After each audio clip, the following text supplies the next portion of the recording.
Hello.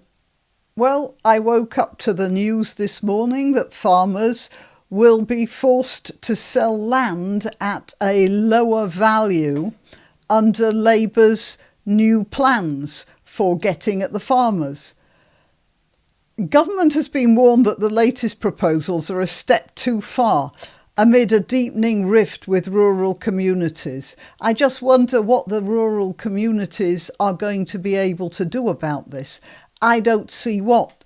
The point about the government's attack on rural communities, that these people are fixed, they are easy targets. In an interview on Talk Television, which I'm not going to play because I'm worried about copyright, but I did stop it here at this subtitle where this farmer is being interviewed, and what he's saying is the Labour Party hate us as a community and as a people.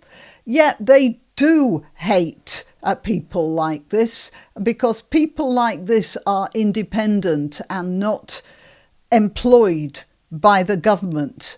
They're not beholden to the government. And all I can say to him is, welcome to the world of the Labour Party, where if you are not in any government-controlled occupation, you are to be eliminated. I'm Granniopteryx. I'm on YouTube, Rumble, BitChute and Minds.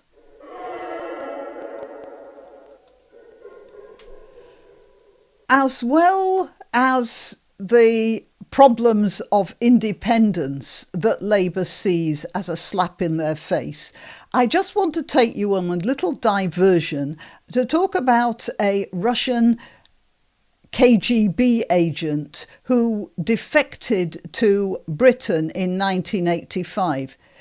Oleg Gordievsky had a long service in the KGB and served in various countries in Europe and was posted to London in 1982. At that time, the Soviet government was absolutely paranoid about being attacked by Britain in some sort of nuclear holocaust.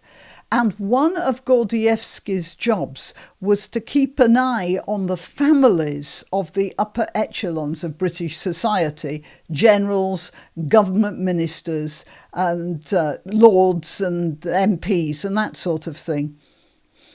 And see if the families were being sneakily moved out of areas likely to be targeted during a war situation, which sort of gives you the idea of the Soviet view of the difference between rulers and the masses.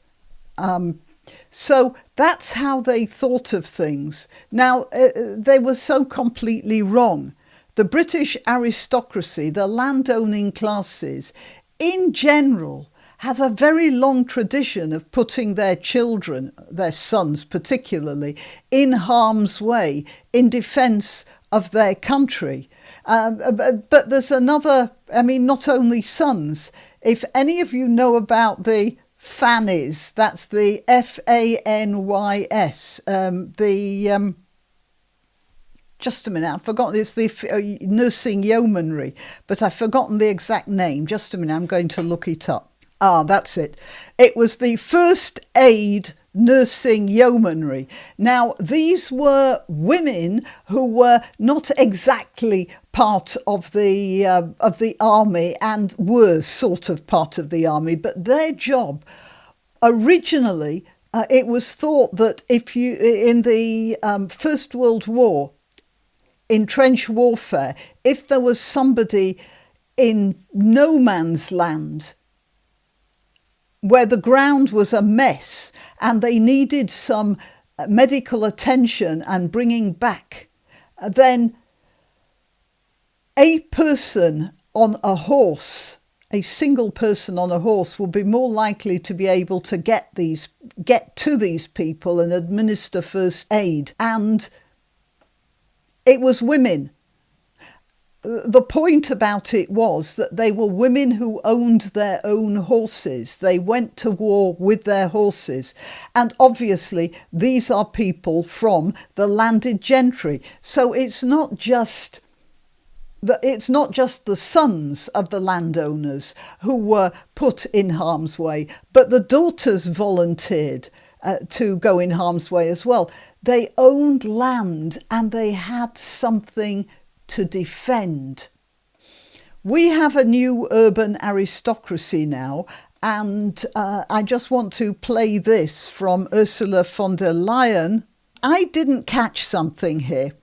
It's astounding to see EU President Ursula von der Leyen laugh when asked if one of her own children is in the military, quickly dismissing the idea with, no, of course not. I didn't hear her say that, didn't catch that.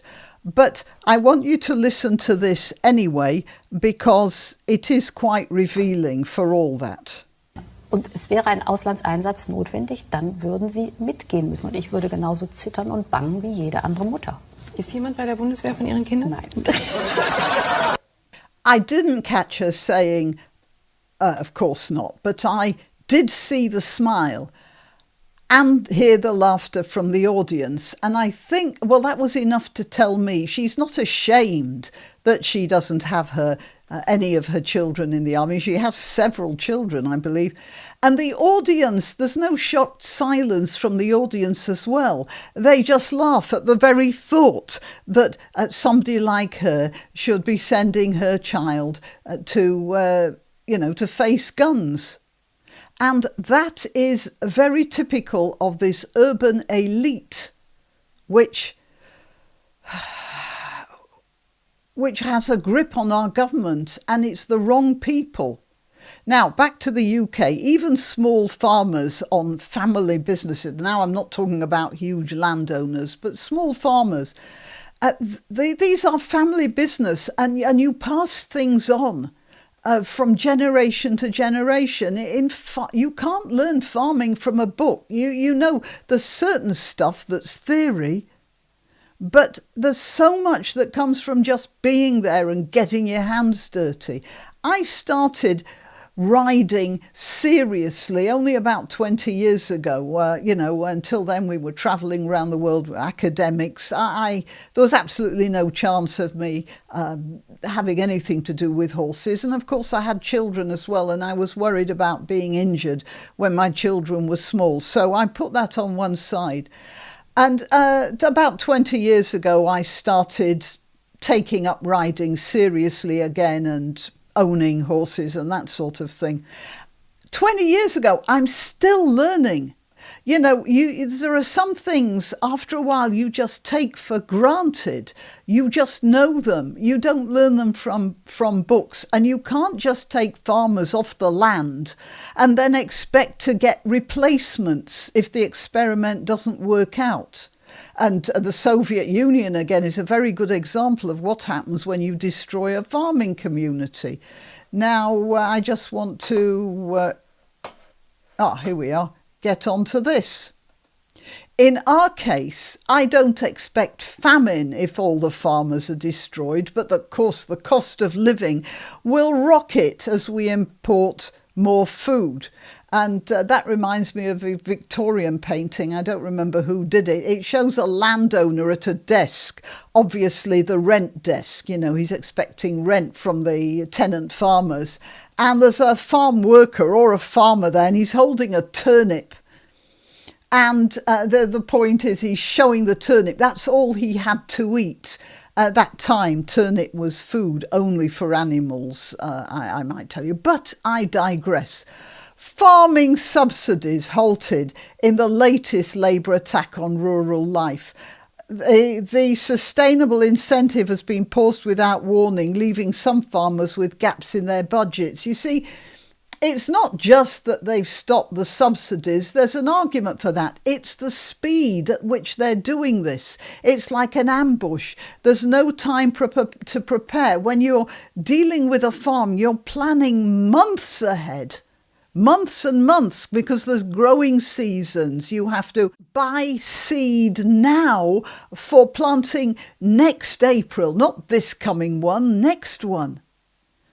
You may not actually have the seed, but you've got to book it. You've got to organise it. You've got to decide how much of how many fields you're going to plant. And the Labour government just doesn't seem to understand any of that and has given nobody any chance. It's a bit like the schools, actually. The school year, again, there was no time. Reeves gave the schools no time to prepare and budget, or indeed the parents. They gave them no time to come up with any plans for paying increased school fees. It's like the government is making things up on the fly. So education has been disrupted and food is being disrupted. It looks like the government is at war with all of us. Well, is it incompetence, lack of planning, or is it war? You tell me. Till next time. You can help my channel by subscribing and clicking the notification bell. That's quite important. And by sharing if you're so inclined. Links to my other channels and to donation methods are in the description.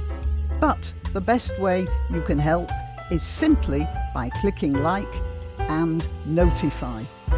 Thank you.